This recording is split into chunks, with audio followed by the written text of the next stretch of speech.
বিরুদ্ধে মিয়ার বাজারে যুদ্ধ করছে। তারপরে যুদ্ধ করি, সে আমাদের ট্রুপকে পরাভূত করি, সে ফেনী আসি, ফেনী দখল করছে, ফেনী দখল করি চাঁদপুর ব্রিজ, যেটা আমরা বাঙালি ভাড়া ছিলাম, এখানে আটকেছে। এখান থেকে মোকাত করে নিজের ট্রুপ পার করে চিটাং গিয়া, চিটাং আমাদের বহু ট্রুপকে হত্যা করছে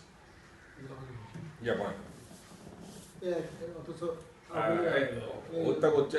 এরপরে হে ইন্ডিয়া চলিয়ে আসে, এগুলো একটা মুক্তিযোদ্ধা হিসেবে আমি বিচার করতে পারি।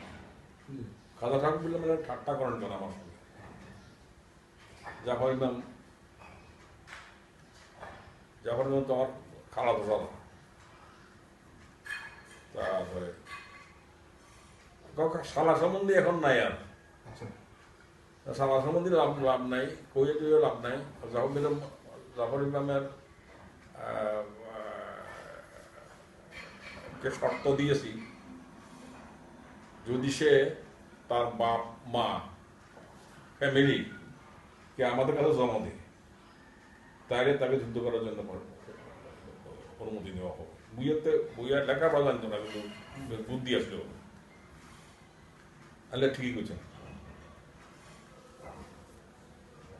জাফর ইমামকে কনফিডেন্স দেওয়া হলো, জাফর ইমাম লাইন অফ ফাইট ঠিক করলো, এবং